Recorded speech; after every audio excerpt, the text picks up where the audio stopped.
Hey guys, in this video, you will find out if God of War Remake is on the way and important details about God of War Remake.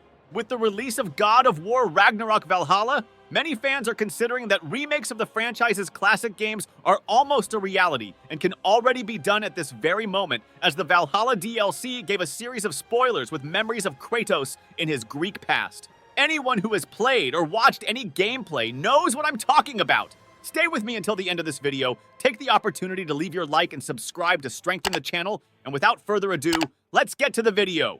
Right in the trailer for the God of War Valhalla DLC, we already saw a Cyclops, and this has already made many fans of the Greek saga go crazy. Valhalla's gameplay went much further, and it was possible to have good memories of the struggles of playing against known enemies from the Greek saga with current generation graphics. Just for you to get an idea of enemies we had. Legionnaires, Harpies, Sirens, Centaurs, Minotaurs, Spectres, and of course, the Cyclops. And as much as it may seem like they created these enemies from scratch, in fact, they adapted some attacks and submissions known from Norse enemies, but with the body of Greek enemies. The fact is that they had to redo their model, however. All of these enemies have similar movements to other enemies from the game God of War Ragnarok itself. This DLC gave fans of the God of War saga hope about a possible remake, and during the gameplay, it was possible to see Greek scenes in classic and memorable locations for fans. They certainly hit the nostalgic note to make this DLC memorable. Some fans even commented that the Valhalla DLC surpasses God of War Ragnarok itself. Sure guys, the producers worked hard to make this DLC exceptional. In addition to the enemies, we had several other impressive references that aroused nostalgia in fans of the franchise. We saw the head of Helios, the blade of Olympus, the forum from God of War 3, the desert of souls from God of War 1, and many other iconic elements. Each of these items is a reminder of the series' legacy and shows Santa Monica's care in honoring the past while building the franchise's future. Seeing these references in a modern environment with state-of-the-art graphics is like a trip back in time for those who played the original titles. And we can't forget Kratos' own classic model, which has been recreated with impressive fidelity. These details indicate that Santa Monica Studio already has a solid foundation to develop full remakes. But what really draws attention is how these elements could have been used as a test by Santa Monica. The idea of introducing these classic items and enemies in free DLC could be a strategy to gauge fan reaction and see if there is real interest in remakes. And from what we've seen, the response has been extremely positive. And yes, we want remakes of the Greek saga of God of War. Personally, I'm a huge fan of the saga, and I really want to see what it would be like to face the Minotaur King from God of War 1 or the Hydras in this new format that the game is in. It would be a fantastic experience. The best deals for your favorite console and PC games can be found at Instant Gaming. Don't waste time, click on the link in the description and enjoy. And before anyone says that the characters in the Greek saga were colossal, and it wouldn't be possible to have a good immersive dynamic with this current God of War camera, I must remind you of the battles against dragons that we had in the first God of War, of the Nordic saga, and against the giant that Freya used as a puppet at the end of the game. Even with this camera, the immersion is particularly incredible, and it's possible to have great gameplay even against colossal enemies. And then there's the question of the accessibility of classic games. Currently, only God of War 3 is available for PlayStation 4 and 5, while the other titles remain restricted to PlayStation 3 or the PS Plus streaming service, which is not available in all regions, and this greatly limits new players' access to Kratos' original stories.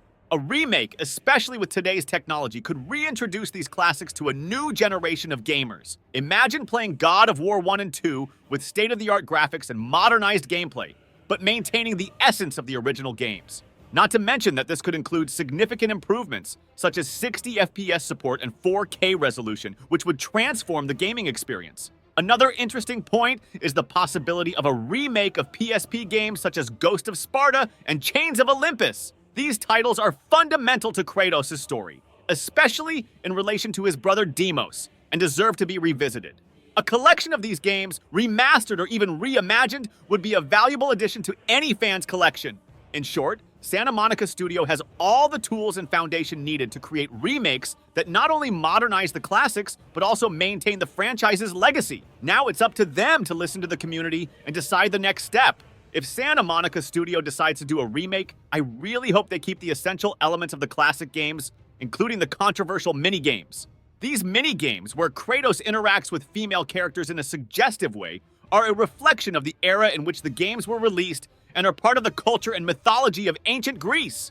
However, we need to consider the current context. The games industry has changed a lot since God of War was first released, and so has the public. Many question whether these mini-games would have a place in a remake these days, given the increased awareness of gender representations and sexual content in games. Santa Monica Studio may face a difficult decision. Keep these elements to be faithful to the original or adapt them to reflect modern values. Although these mini-games don't add much to the gameplay in terms of mechanics, they are a cultural representation of ancient Greece. Greek mythology is rich in stories and symbols of this kind of carnal nature, and these elements help to build the atmosphere of the games. On the other hand, removing these mini-games would not diminish the essence of the games. The epic narrative, intense combat, and challenging puzzles are the heart of God of War. Keeping or removing these elements would be more a question of historical fidelity versus contemporary sensibilities. Not to mention that the studio has matured and gained a lot of relevance for Sony itself. In any case, the inclusion or exclusion of these mini-games will be a point of debate. For many fans, they are part of the nostalgia and charm of the original games. For others, they may seem unnecessary or outdated. We can only wait and see which direction Santa Monica Studio decides to take. The most important thing is that any decision is made with respect to the essence of the franchise and the fans who have followed it for years. After all, God of War has always been about more than just violence and sensuality. It's a saga about revenge, redemption, and the complex journey of a tormented warrior. Now, let's talk about the voice acting. In the classic games, Kratos was brilliantly voiced by T.C. Carson, whose voice became synonymous with the Spartan warrior. He brought an intensity and anger that aligned perfectly with Kratos' brutal and vengeful personality. In the Norse era, the role was taken on by Christopher Judge, who offered a more mature and reflective interpretation, befitting the older and wiser Kratos we find in God of War 2018 and God of War Ragnarok. The choice to change the voice actor raised a lot of questions at the time. Some theories suggest that the change was due to the need to capture the physical performance alongside the vocal one, as Christopher Judge is closer in stature to the character reimagined for the Nordic games. Other theories point to possible disagreements between T.C. Carson and the studio, but nothing has been officially confirmed. T.C. Carson himself expressed his disappointment at not being notified of the change, which shows how unexpected the transition was even for him. For many fans, T.C. Carson is the definitive voice of Kratos in the original games. His performance encapsulated Kratos' fury and pain, creating a deep connection with the audience. It would be a dream to see T.C. Carson reprising his role in the remakes of the classic games, bringing back that energy that marked the first titles in the franchise. On the other hand, Christopher Judge won over new fans with his emotional and introspective interpretation of the character. The duality between the two dubbing styles reflects the evolution of Kratos himself over the years, and keeping T.C. Carson in the remakes of the Greek games and Christopher Judge in the Nordic games would be a fantastic way to pay tribute to both actors and their contributions to the series. What's more, voice acting is crucial to the immersion and experience of the player. The quality of the voice acting can elevate the narrative and make the characters more convincing and memorable. I hope that in the remakes, Santa Monica Studio will invest even more in the quality of the voice acting, perhaps even bringing back members of the original cast if possible. So whether it's T.C. Carson, Christopher Judge, or a new voice actor, voice acting is a vital element that has to be treated with the utmost care and respect. Fans expect a performance that lives up to the legend these actors helped create. Another thing I've seen some people comment on is that the remakes of God of War could have the camera like the Nordic games and have the modernization that I've already told you about in this video. An example of how this change is welcome are the Resident Evil remakes, especially the older games released by Capcom.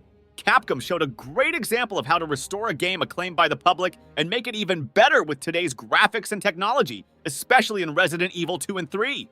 The third-person camera gives a new look to the world of God of War, and being a game that involves combat with magical weapons, the third-person camera adds a lot to the gameplay when fighting and makes the game more precise. It also contributes to other issues, such as the immersion of the game.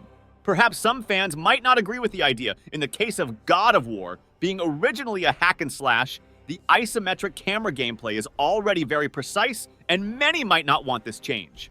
And if we stop to analyze it, the camera in the old God of War was quite versatile. Sometimes it was on top, sometimes it was behind, and sometimes it was even close to Kratos. But to be honest, after playing with the new camera and after the experience brought by God of War Valhalla, in my opinion, it would be incredible to play in the Greek world with this new format of the game's camera, and I believe that the producers will opt for this. not least because of the practicality of this new mechanic. Maybe this is the only way we'll have the option of jumping and swimming in this new God of War format. The fact is that we want a literal remake of the old games with modern graphics and new gameplay, and I imagine most of you think so too. Of course, now I want you to write in the comments of this video what can't be missing from possible remakes of the Greek games in the God of War franchise. And what kind of camera would you like to play this remake with? I'm curious to know what you think. Don't forget to like and share this content, and subscribe to help this channel. And don't forget to check out the best gaming prices on the link in the description. I'll leave a video recommendation on your screen. I'll be waiting for you in this next video, and thanks for watching, my friends!